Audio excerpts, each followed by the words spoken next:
Okay friends, welcome to my YouTube channel. चलिए आइए अब नावल का पार्ट नंबर 5 स्टार्ट करते हैं। वीडियो अगर अच्छी लगी है तो लाइक और शेयर जरूर कीजिएगा।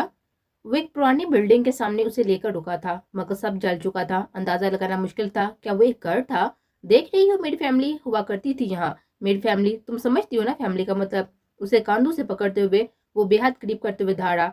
उसकी आवाज में अफसुदगी, दुख, शर्मिंदगी सब था। उसकी दापा दाबी की आंखों में आंसू तैरे थे। वो लबीजती हुई उसकी आंखों में दे गई थी। सब बर्बाद किया तुम्हारे डैड ने। मेरी फूफी जान को मेरी आंखों के सामने वो गो मार कर गया था। Do you understand? उसकी आंखों में जमी वो बर्फे आज सब पिघल गई थी। आयता भी ने उसे रोते हुए देखा था। कितना गम समाया बैठा था वो अपने दिल में। आहर क्यों? क्या कसूर था मेरा? वो बचपन छीन गया था उस दिन मुझसे। सिर्फ दौलत की थी। मांग लिया होता दे देते डैड साहब। मुझसे मेरे जीने की वजह मेरी जारा छीन ली तुम्हारे बाप ने। एक 4 साल की मासूम बच्ची जो गुनाहों से पाक थी, उसको मोह के गांठ उतारने की कोशिश समझती हो तुम? वह सर्दी से कहते हुए कानून में उंगलियां रसता हुआ चला गया और वह दर्द से आंखें बंद कर गई थी।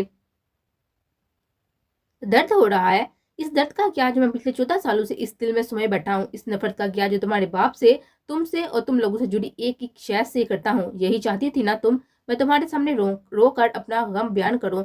मुझे तकलीफ देना चाहती थी ना? दे चुकी तुम बेवकूफ लड़की। तुमसे नफरत करने की मेरी हर कोशिश नाकाम हुई। तुम्हारी ये शक्ल याद दिलाती है? तुम उसकी उसे दिक्कत देते हुए वधारा तभी मुंह पर हाथ रखते हुए सिसकियों को रोकने की कोशिश कर रही थी, मगर आज वो नाकाम हो रही थी। वो क्यों रोना चाहती थी उसकी हालत पर? आज मैं तुम्हें आजाद करता हूँ। जाओ, चली जाओ यहाँ से। आइंदा मेरे सामने मत आना, वरना जान से मार दूंगा। इतनी तकलीफ दूंगा कि बर्दाश्त नहीं कर पाओगी। तुम्हें आज तक मैं सिर्फ मेंटली करता आया हूँ। तुम जैसी लड़की कभी अपनों के का गम खोने का गम नहीं समझ सकती। चली जाओ यहाँ से, जस्ट आउट। वो आइंदा मेरी नजर के सामने मत आना। उसे झटका देते हुए वो खुद से बहुत दूर कर चुका था। नहीं, वो रोती उसका हाथ पकड़ गई थी। ऐसा मत कहे, मैं कहाँ जाऊंगी मरजान? हिम्मत कैसे हुई मेरा नाम लेने की? उसे गटर से दबोचते हुए वो घुराया। हमारा क्या कसूर है? उसकी आंखों में देखते हुए रोकर पूछ के थी। तुम्हारा कसूर सिर्फ इतना है कि तुम इस जलाद की बेटी हो जिसने मेरा घर उजाड़ दिया। और क्यों रहना चाहती हो? तुम तो आजाद होना चाहती थी ना? फिर क्यों नहीं जा रही? प्यार करती हो मुझसे? उसकी बालों में उंगलियां उलझाए वो गंभीर लहजे में बोला था। उसकी तेज धड़कते दिल के साथ वो तेज होती सांसों को बहुबी महसूस कर सकता था। कुछ लोग अकेले हो जाते हैं, खौफ से बेकदरे लोगों के साथ बांधे रहते हैं। वो दिन में से कहते हुए खुद से उससे झूठ बोल के थी। वो मुस्कुराया था उसके लफ्जों पर। अकेले नहीं हो तुम पूरी दुनिया में। तुम्हारे लिए एक बात याद रखना कि अगर दोबारा मेरे सामने कभी आई ना तो जान ले लूंगा मैं तुम्हारी। उसे छोड़ते हुए वो पीछे हुआ था। वो रोते हुए उसकी जाना बढ़ी। सोचना भी मत, स्टे अवे होने की बेटी। तभी को अपने कदम जमीन में धंसते हुए महसूस हो रहे थे। भूल जाओ तुम्हारी जिंदगी के वो 3 साल जिनमें मैं था। तुम्हें सजा नहीं दे सकता। और नहीं, चली जाओ, हम चाहते हैं आपको। वो जो जाने के लिए पीछे मुड़ रहा था उसके लफ्जों पर थमसा गया था। हमें अकेला छोड़कर मत जाए। हम कहाँ जाएंगे? अगर दोबारा ये लफ्ज अपने मुंह से निकाला तो खुदा की कसम आग लगा दूंगा तुम्हें। उसके चेहरे को मुट्ठी में जगड़ते हुए वो नफरत भरी नजरों से उसको देखकर छोड़कर गया था। वो बोझल कदमों के साथ सिर पर गिरी थी। मत जाए, वो मुट्ठी बीचते हुए काट के हुड पर मार गया था। ताबीन ने रोते हुए आंखें मींची थी। मेरी जिंदगी से निकल जाओ। वो नफरत से दाटते हुए कार में बैठकर वहां से जा चुका था। सुनसान अंधेरी सड़क में वो अकेली रह गई थी। चारों तरफ अंधेरा और सन्नाटा था। सिर्फ खामोशी थी, सिर्फ खामोशी और तन्हाई थी जिसे वो बेहद घबराती थी। एक ही पल में उसकी पूरी जिंदगी बदल गई थी। ठंडी हल्की हवा में वो उठकर सुनसान सड़क पर चल रही थी। चारों तरफ खामोशी छाई हुई थी, मगर उसके दिल में उठते तूफान का क्या? वो बस मर जाना चाहती थी। वो इस सितमगढ़ से कैसे इश्क कर बैठी थी जिसने हमेशा से उसे गम के सिवा कुछ नहीं दिया था। वो यकीन नहीं कर पा रही थी कि उसे छोड़कर गया है। आसमान में बादल गरजा था और वो सहमते हुए खुद को अपने बाजू में छुपाते हुए सर झुकाए सर पर सर छुपाने की जगह तलाश कर रही थी। दूर दूर तक कुछ नहीं था, सिर्फ तन्हाई के। इस बार बादल तेजी से गरजा था। वो कार को ब्रेक्स लगाते हुए रुका था। एकदम धमाका हुआ और लाइट जा चुकी थी। ताबी ने घबराते हुए उसका कोट पकड़ा था जिस पर वह संजीदगी से उस बिगी बिल्ली बना देख गया था। वो लब भी तब उसकी जादू को जुटला चुका था, मगर वो जानता था वो डरती है बादल की गर्ज से, अचानक होने वाली आहट तक से। फिर क्यों अकेला छोड़ आया था उसे? चलते हुए अंधेरे में उसके पैर को पत्थर से ठोकर लगी थी और मुंह के बल गिरी थी। हमें मार देंगे, हम नहीं बचेंगे सर। उसका कोट मुट्ठी में मजबूती से पकड़ कर फूट फूट कर रोने लगी थी। कुछ नहीं होगा, क्वाइट, रोना बंद करो। वो रोते हुए उसके कोट में सर छुपा चुके थे। वो उसकी यादों का मसलसल झटक उठा था। वो उठते हुए दोबारा सुनसान सड़क पर चल दी थी। बारिश बेहद तेज हो चुकी वो शुरू वो घर पहुंच चुका था। उसको इस वक्त रात के 12 बज रहे थे और वो इस सुनसान सड़क पर अकेला छोड़ आया था। हरबी सब कुछ देकर वापस लौट आया था। वो इस वक्त कुछ नहीं कर सकता था। वो सीधा अपने कमरे की तरफ गया था। इस वक्त मरजान से कुछ कहना आग में तेल डालने के बराबर था। वो खुद को कमरे में बंद कर चुका था। फरजाना को जैसे ही मर्जान के घर आने की खबर हुई, वो सीधी उसके कमरे की जानिब गई थी, जहां से गुजरता हड़प उसको देखकर रुका था। उससे पहले कि वो दरवाजे पर दस्तक देती, हड़प उसके सामने आया था। इस वक्त क्या चाहिए आपको? वो दरवाजे के सामने खड़े होते हुए बोला। मेरी बेटी। वो साहब। हड़प समझ चुका था। वो ठीक है, दरअसल की तबीयत थोड़ी खराब थी, इसलिए हॉस्पिटल एडमिट करना पड़ा। कल तक वापस आ जाएगी, आप फिक्र मत करें। हरम ने झूठा दावा किया था उसे टालने के लिए। मगर वो वहां अकेली, उसके पास कोई होना चाहिए ना। मैं वहां जाती। नहीं, अब आराम करें। वहां प्रॉपर मेडिकल केयर के लिए डॉक्टर्स का पूरा स्टाफ है, आप परेशान मत हो, सब बेहतर होगा। हरम फरजाना को वापस भेजकर अपने कमरे की जानिब जा चुका था, जबकि उसके जाते ही गार्ड ने मर्जाना के दरवाजे पर दस्तक दी थी। वो ठंड में शावर के नीचे दोनों मुठ्ठियां बीच दीवार पर रखते हुए आंखें मूंदे भीग रहा था। सर अर्जेंट है। गार्ड ने दोबारा दरवाजे पर नॉक किया था। वो सुरंगारा आंखों को खोल चुका था। क्या वो रो रहा था? शावर बंद करते हुए वो गुस्से की आड़ी हाथ पर दरवाजा खोल चुका था। गार्ड ने उसकी हालत देखी। गार्ड पूरी तरह से सहम गया था। वो बहुत गलत वक्त पर आया था। बामुश्किल वो बोला था। सर, दो आदमी मैंशन में चोरी छुपे घुस आए हैं। जब उनसे हर सर ने सवाल करना चाहा तो उन्होंने फरार होने की कोशिश की। उनसे बहुत पूछा मगर कुछ नहीं बता रहे। कहाँ है वो? और वो मुझे अब बता रहे हो? वो सख्त लहजे में बोला। सॉरी सर, वो आपके रूम में है। आपके घर नहीं थे, इसलिए आपके आने का इंतजार कर रहे थे। फोन करके आपको डिस्टर्ब नहीं कर सकता था। गार्ड ने सर झुकाते हुए कहा और फिर उसके इशारे पर चला गया। कौन है जो मेरे मामला में दखल अंदाजी कर रहा है? इतनी हिम्मत मेरे घर में? वो दरवाजा बंद करते हुए सोच गया था। हम कुछ नहीं जानते, हमें सिर्फ पूरे घर में कैमरे निस्ब करने का ऑर्डर मिला था, इसलिए हमें 10 लाख रुपए मिले थे। देने वाले का चेहरा नहीं देख पाया। डर से चीखते हुए वो एक बार में सब कुछ बोल गया था। नदीम और हरम ने एक दूसरे को हैरत से देखा था। जो वो कितनी देर से पूछना चाह रहे थे, उसे सिर्फ 5 मिनट में सब उगलवा लिया था। सर प्लीज छोड़ दे, मेरी फैमिली है। मैंने सब मजबूरी में किया। मेरे पास पैसे नहीं थे। गर्म उबलता हुआ पानी देख उसे ठंडे पसीने छूटे थे, जबकि दूसरा आदमी खौफ से आंखें फैला गया था। क्या किया आपने इस लड़की के साथ? वो जो संजीदगी से हाथ जोड़ते हुए अपने कमरे की तरफ बढ़ रहा था, यकदम रुका था। छोड़ दिया उसे अकेले इस वक्त? बड़े साहब, इतने कठोर दिल कैसे हो सकते हैं आप? अरे उम्र ही क्या है इस बच्ची की? वो कहाँ जाएगी रात के इस पहर? प्रधान ने साथ आ बढ़ते हुए कहा था। मेरे मामला आपसे दूर रहो, और ये बात मुझे बार बार दोहरानी क्यों पड़ती है? उसका जिक्र सुनते ही उसका खून खोल उठा था। मुठियां बीचते हुए वो कर लहजे में बोला था, जिस पर फरजाना टट्टर कर रुकी थी। माफ करें बड़े साहबजादे, हमें कोई हक नहीं था आपके मामला में बोलने का। अगर आप इस लड़की को निकाल ही चुके हैं तो ये मेरे पास नहीं रहना चाहिए। उसे अपने पास रख ले। मेरा काम खत्म हुआ, मैं कल इस घर से चली जाऊंगी। दुपट्टे की गांठ खोलते हुए वो हाथ में कुछ बड़ी सी चमकती हुई चीज उसकी जान बढ़ा चुकी थी, जिसे वो संजीदगी से देख चुका था। उसका हाथ कांपा था। वो ब्रेसलेट उठाते हुए, ये कैसी आई आपके पास? वो ब्रेसलेट लेते हुए गंभीर आवाज में गोया हुआ था। वो लड़की उसी की थी, बहुत पहले मेरे हवाले कर चुकी थी, ये कहकर कि ये उसके लिए बहुत खास है। उसने जिंदगी के हर मोड़ पर इसका साथ दिया है, उसकी साथी है ये। मगर अफसोस, ये मैं उसे लौटा ना पाई। माफ करने बड़े साहबजादे। वो हाथ जोड़ते हुए वहां से जा चुके थे, जबकि मरजान काजमी को अपने पैरों से जमीन खींचते हुए महसूस हुई थी। वो ब्रेसलेट को मुट्ठी में बीचते हुए तेजी से गेस्ट रूम की तरफ बढ़ा था। वो चादर से मुंह ढकती हुई गेट से बाहर निकल आई थी। तेज तेज कदम चलती हुई वो सुनसान सड़क पर चल रही थी। आसपास देखते हुए चादर से चेहरा छुपाए वो मुश्कूक लग रही थी। कहाँ मार गए आपके ड्राइवर इल्हाम अंकल? वो फोन कान पर रखती हुई तनकर धीरे से बोली थी। गली गली के पास एक कार खड़ी है, चुपचाप उसमें बैठ जाओ। और तुमने मेरी बात मानकर बहुत बेहतर फैसला किया है। कार डिस्कनेक्ट हो गई थी। वो तेजी से चलती हुई गली तक पहुंची थी, जब कोई बाजू से पकड़ उसे सख्ती से खींच चुका था। उसके मुंह पर हाथ रखा था। उसका चेहरा रोड लाइट्स में देखकर उसकी रूह फना हुई थी। चिट्टाख इस जोरदार थप्पड़ उसे इस वजूद को दूर गिरा चुका था।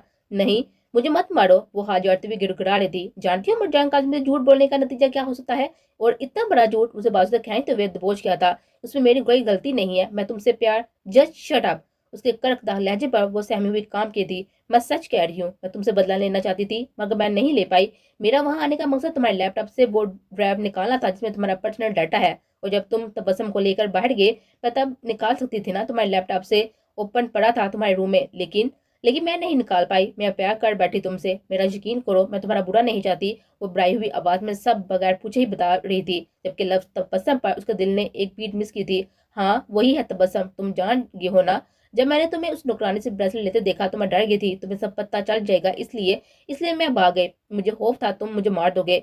वो घबराते हुए कहती हुई नजरें झुका गई थी। जारा। वो जारा थी। उसके बाजू पर गिरफ्त हल्की करते हुए सदमे और अफसोस के साथ एक कदम पीछे हुआ था। वो सहमी भी भागने की कोशिश में पीछे छट्टी थी। वो संजीदगी को देख गया था। नहीं, एक स्टेप और नहीं। वो पैंट की पॉकेट से पिस्टल निकालते हुए गन पॉइंट पर ले गई थी, जबकि वो अपनी जगह से 1 इंच नहीं हिला था। अब भी वक्त है, सब भूलकर मेरे साथ चलो। मैं प्यार कर बैठी हूँ तुमसे, मैं कसम खाती हूँ किसी ने तुम्हारी आइडेंटिटी के बारे में कुछ नहीं कहूंगी। तुम कौन हो, क्यों हो, रास रेखा मुझसे नका लो, हम यहाँ से दूर चले जाएंगे। घबराते हुए वो एक कदम पीछे हटकर वो जल्दी से बोली थी, जिस पर वो कड़ा नजरों से तो देख गया था, जो उसके लैपटॉप से उसके बारे में सब कुछ जान चुकी थी। ठीक है, जैसे तुम कहोगी वैसा ही होगा। वो दोनों हाथ पैंट की पॉकेट में डालते हुए उसकी तरफ बढ़ा था, जिस पर वह हैरान हुई थी। वो कांपते हाथों से उसकी तरफ कर गई थी। टेक इट इजी गर्ल, तुम जानती हो मैं कौन हूँ? क्या मैं तुम जैसी नाजुक लड़की से मर जाऊंगा? ची ची ची, हाउ स्वीट। वो तंजे मुस्कुराते हुए उसके इर्द गिर्द घूम रहा था, जैसे कोई उकाब अपने शिकार पर झपटने की ताक में हो। वो सहमी हुई नीचे कर गई थी, क्योंकि अब वो फंस चुकी थी। क्योंकि तुम मेरे बारे में सब वही जान चुकी हो। तुम्हारा जिंदा रहना मेरे लिए खतरे से हाल ही नहीं, और दूसरी जानब अगर देखा जाए तो तुम्हें गुन्नी चुनी सजाएं देना बाकी है। फर्स्ट, इस झूठ के लिए जो तुमने मुझसे बोला, और अपने बाप के प्यारे प्यारे कारनामों के लिए। इनफैक्ट बहुत मजा आने वाला है। उसके कान के करीब बोलकर उसके सर पर बम फोड़ चुका था। तुम्हारी जारा को अंकल नहीं छोड़ेंगे, उसे मार देंगे। तुम क्या सोचती हो, अब तक अंकल इस पर नजर नहीं रखी होगी? तुम डैड को मार चुकी हो, मगर अभी बहुत लोग हैं जिन्हें तुम नहीं जानते। उस लड़की पर शुरू से नजर रखे हुए हैं। जब से तुम पर अटैक हुआ है वो सब जानते हैं। तुमने अगर उनसे मिलने की कोशिश भी की तो अंकल उसे फौरन मार देंगे। वो फुर्ती से उसकी गर्दन दबोचते हुए से बाजू में रोड चुका था। कर्ज की आवाज के साथ वो चीही थी, अभी सिर बाजू की एक हड्डी, अगर इसे मामूली सी खरोच भी आई तुम्हारा जीना हराम कर दूंगा। वो फोन काटते हुए क्या कहते तीखी नजर से देखते हुए वहां से जा चुका था। वो जमीन पर बैठते हुए करा गए थे जब 3 स्याह कपड़ों में मलबूस गार्ड्स वहां नमूदार हुए थे। वो घबराते हुए उठी थी। उसे लेकर कार में बिठाते हुए उसके आर्डर पर उसे नामालूम सिगरेट हाउस में पहुंचा चुके थे। 6 दिन बाद, यारा मेरी बेटी को संभाल लोगी ना प्लीज? सिर्फ थोड़ी देर के लिए, मुझे अर्जेंटली गाँव जाना है। उसे लेकर नहीं जा सकती। वो जो डैश वाश करने में मसरूफ थी वो जो डिश वॉश करने में मसरूफ थी, पीछे मुड़ते हुए एक 5 साल बच्ची पर नजर पड़ी। वो बड़ी बड़ी ब्राउन आंखों से उसे देख भी रही थी और अपनी पोनी के साथ खेल भी रही थी। क्यों नहीं आपा, आप उसे मेरे पास छोड़ दें, शिफ्ट के बाद हम पार्क घूमने चले जाएंगे। वो बच्ची की तरफ हाथ बढ़ाते हुए मुस्कुराई थी, जिस पर बच्ची उसका हाथ पकड़ते हुए मुस्कुराई थी। देखो आप ही को और ज्यादा तंग मत करना, वापसी पे तुम्हारे लिए बहुत सारे चॉकलेट लेकर आऊंगी। उसके सर पर बोसा देती हुई वो चादर पहनती हुई बोली थी, ओके माम। वो मुस्कुराते हुए बोली थी, संभाल होगी ना? वो उसका हाथ थामते हुए पूछ गई थी, जिस पर ताबी ने हाँ में सर हिलाकर उसे मुतमिन किया था। बहुत वक्त लगा था उसे खुद को संभालने में, लेकिन वो संभल गई थी। अपने माजी से निकल आई थी बेहद कोशिशों के बाद, मगर इस दुश्मन जान को नहीं भुला पाई थी। अभी उसकी सैड अंगेज आंखें उसके दिल दिमाग में बसी हुई थी। वो हाथ हिलाते हुए पास जा चुकी थी, जबकि बच्ची को शाल पर बिठाते हुए वो दोबारा डिश धोने में मसरूफ हो गई थी। वो एक रेस्टोरेंट में जा पड़ने लगी थी और वहीं पढ़ी जाती थी। सबा उसकी अच्छी दोस्त बन गई थी। अक्सर दोनों एक दूसरे की मदद कर दिया करते थे। आज वो अपनी बेटी उसके पास छोड़कर गई थी। हमें भूख लगी है, वो पेपर हाथ रखते हुए जल्दी से बोली थी, जिस पर तामीर ने मुस्कुराते हुए बस 1 मिनट कहकर जल्दी से डिश धोना शुरू किया था।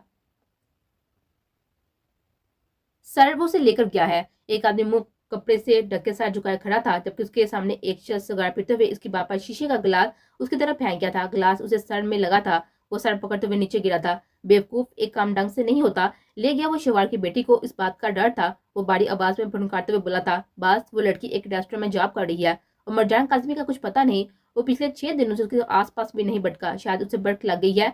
हम उस पर नजर रखे हुए हैं। एक गार्ड ने आकर उसके तमाम सूरत हाल से आगाह किया। और एफ के इंडस्ट्री के साथ डील का क्या हुआ, क्या वो राजी हुए? वो सिगार पीते हुए बोला था, जी बस वो राजी हो गए। मीटिंग के लिए पुरानी फैक्ट्री में मिलने का इत्तेफाक राय हुआ है। चलो कुछ तो अच्छा हुआ। उस बेवकूफ को लेकर जाओ, उसकी मरहम पट्टी करवा दो, वरना मर जाएगा बिलब बिलकर। जी बस। वो नीचे पड़े आदमी को लेकर कमरे से जा चुका था। उसके जाते ही कमरे की लाइट्स रोशन हुई थी। सबसे टॉप सीरियल किलर को रिपोर्ट करवाओ, उनसे कहो कि इल्हाम दुरानी मिलना चाहता है उसे। वो फोन पर किसी को ऑर्डर देते हुए बोला था, काजमी मैंशन, ठीक से करो, ये क्या थर्ड क्लास फूल लगा रहे हो? मना किया था ना कि गेंदे के फूलों की डेकोरेशन नहीं होगी। और बलून लाइटिंग, मेहंदी के फंक्शन पर दिमाग खराब हो गया है तुम्हारा? कशमाला बेगम डेकोरेट पर हाथ जा रही थी और वो सर झुकाए बस सुन रहे थे। सब जल्दी से फिक्स करो, मेहमानों के आने से पहले सारा काम ठीक हो जाना चाहिए, वरना तुम्हारा धंधा बंद करवा दूंगी। रूप से कहती हुई वो गार्डन की तरफ बढ़ी थी, जहाँ मेन स्टेज पर वो कारपेट बिछाए जा रहे थे। उसके जाते ही सब जल्दी से काम में जुट गए थे। पूरे मेंशन को दुल्हन की तरह सजाया जा रहा था। आज अलीजे और ज़ुनैरा दोनों का मेहंदी का फंक्शन एक साथ होना था। ये पीले पर्दे वहां लगाओ और व्हाइट वाले मेन एंट्रेंस पर लगाओ और दरख्तों पर व्हाइट लाइटिंग लगाओ। नदीम डेकोरेटर्स को समझा रहा था, बड़ा ही कोई मसरूफ किस्म का आदमी है। साले ने आंखें घुमाते हुए उसकी जन्म देकर कार बहुत किसी की नजर महसूस करते पीछे मुड़ा था। व्हाइट काटन के शलवार कमीज सूट में कांधों पर ब्लैक शर्ट डाले वो काफी अट्रैक्टिव लग रहा था। साले ने बगैर आंखें झपके उसे देखा, वो फौरन नजर चुराते हुए वापस काम में मसरूफ हो गया था। आप देखती हूँ कैसे बात नहीं करते। वो शूज की स्ट्रिप जानबूझकर तोड़ चुकी थी। सुनो, मुझे थोड़ी मदद चाहिए। शरारत सूझते ही वो उड़कर उसके पास आकर रुकी थी। वो संजीदगी से पीछे मुड़ा था। वो मेरे शूज की स्ट्रिप टूट गई है। वो जल्दी से हड़बड़ाई थी, जिस पर वो सर नजर उसके पैर को देख गया था। तो आप किसी और से भी मदद ले सकती हैं मैम, वो नजर झुकाते ही बोला था। मुझे मैम मत कहा करो, बहुत ही अजीब लगता है। और स्ट्रैप ही तो तुम जोड़ दोगे ना, वो शरारत से बोली थी, जिस पर वो स्ट्रैप जोड़ने की गर्ज से संजीदगी से नीचे झुका था। वो मुस्कुराई थी। बहुत केयरिंग था वो, इसलिए वो बार बार उससे बात करना चाहती थी। बहानू सही आप बैठ जाएं। सर उठाते हुए उसके जन्म देकर बोला था। साले मुस्कुराते हुए चेयर खींच कर बैठ गई थी। कचमाला बेगम की नजर इन दोनों पर पड़ी थी। साले मुस्कुराते हुए उसे देख रही थी। वो संजीदगी से स्ट्रैप जोड़ने में मसरूफ था। वो मुस्कुराते हुए दोनों के पास आई थी। साले मेरा बच्चा, क्या हो रहा है यहाँ, वो लहजे में चिड़नी गोलते हुए बोली थी, जबकि नदीम संजीदगी से उठा था। उन्हें देखकर सर झुकाते हुए बोला। साले ने घबराकर नदीम को देखा था। बेटा, यहाँ नौकरों में क्या कर रही हो तुम, जाओ अंदर अपनी भाभी को तैयार करने में मदद करो। वह नदीम को देखकर तन से बोली थी। और तुम जाकर काम करो। नदीम सर झुकाते हुए वहां से जा चुका था। साले ने अफसरुदगी से उसे जाते हुए देखा था। बेटा, अपने स्टैंडर्ड के लोगों में रहा करो, समझ रही हो ना, कचमाला बेगम ने मीठे लहजे में कहा। साले सर को हमें हिलाते हुए गोल्डन बाड़ी लहंगा संभालते हुए मेंशन के अंदर जा चुकी थी। नदीम ने सब बाहुबी सुना था, मगर वो कुछ नहीं बोला था। हडा मर्जान का मेहंदी का ड्रेस लेकर उसके कमरे की तरफ बढ़ा था। धीरे से दरवाजा खोलते हुए वो अंदर आया था। हमार आलूद आंखों से वो सर उठाते हुए उसे देखकर दोबारा कुशन पर सर रख गया था।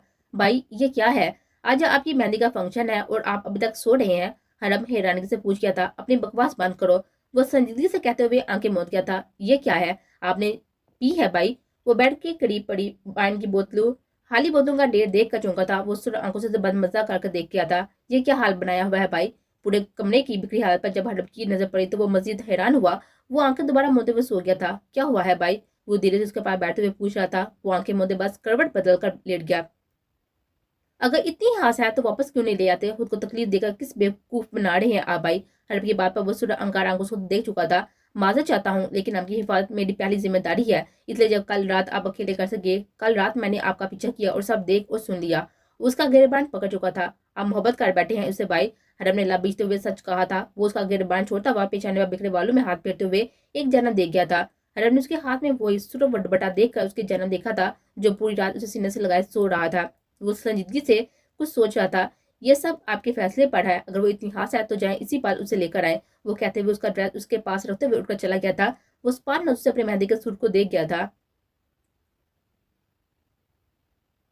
आफरीन, कहाँ होती हो आजकल? तुम्हें तो बाहर होना चाहिए। तुम अंदर, तुम रो रही हो क्या? किसा बेगम ने कमरे में दाखिल हुई। जब उन्होंने जल्दी से आफरीन बेगम को चिरा साफ करते हुए देखा, वो गम छुपाने के लिए मुस्कुरा दी थी। आफरीन, तुम रो रही थी? और क्या हो गया है इस घर में? कितना कुछ बदल गया है। किसा बेगम के बाप पर वो सर आप बढ़कर रह गई थी। तुम अच्छे से जानती हो किसा, बरजान जरा से बचपन से मोहब्बत करता था और अब मेरी ही बेटी की जिद पर शायद वो मजबूरी में ये शादी कर रहा था। और मनवर साहब ने एक बार नहीं पूछा मुझसे कि मैं क्या चाहती हूँ। आहर, वो मेरी बच्ची है।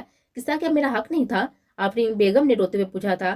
किसा बेगम ने आफरीन बेगम के कंधों पर हाथ रखते हुए उन्हें दिलासा दिया। मैं जानती हूँ कशमाला के आने के बाद घर के हालात कदर संजीदा हो गए हैं। मनवर तुम्हें वो मुकाम नहीं देता। तुम क्यों नहीं बोलती अपने हक में आफरीन? आहर, वो तुम्हारी औलाद है। तुम कशमाला को अच्छे से जानती हो, फिर भी उसे अपनी औलाद को कंट्रोल कैसे करने दे सकती हो? वादा करो मुझसे कि आज मनवर साहब से इस बारे में बात करोगी। आफरीन बेगम नजरें झुका गई थी। वो हरगिज मनवर साहब के सामने नहीं बोल सकती थी। उनकी चुप्पी का फायदा पिछले कई सालों से कशमाला बेगम उठा रही थी।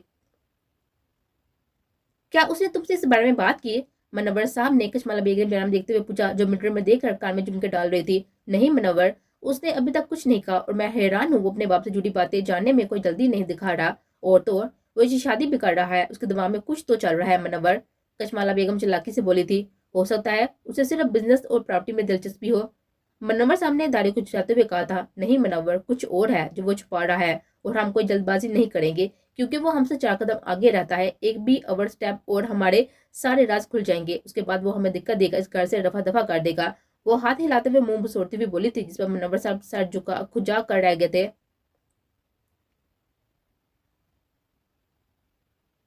बास इल्हाम दुरानी आया है, मुंह माँ से डांपे एक उस कमरे तक लेकर गया, दरवाजा बंद करते हुए बोला था। वो कुर्सी की पूछ से टेक लगाते हुए अंधेरे में टांग पर टांग चढ़ाए बैठा था। उसकी शख्सियत का अंदाजा लगाना मुश्किल था। इस लड़की को माना है डायमंड आज ही। वो एक फोटो टेबल पर डालते हुए खगारा से बोला था, जिस पर वो कुर्सी घुमाते हुए टेबल से फोटो उठा गया था। इतनी छोटी, उसकी मासूमियत देखते हुए सिगरेट का धुआं उड़ाता हुआ बारी गंभीर लहजे में बोला था। मासूमियत से मत जाओ, सिर्फ अपना काम करो। जितनी रकम चाहिए मिल जाएगी, मगर पुलिस को बर्फ भी नहीं लगनी चाहिए कि ये डैश है।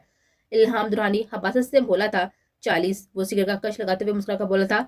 40 लाख एक लड़की के लिए? इल्हाम दुरान ने चौंका था। ये मत बोलो, तुम एक मासूम जीरो को मरवा रहे हो, और वो मैं लड़कियों को नहीं मारता। और अगर डील फिक्स नहीं तो मैं तुम्हारा नाम इस फोटो में पुलिस के हवाले कर सकता हूँ। वो सदलाचे में बोला तो इल्हाम दुरानी को पसीने छूटे थे।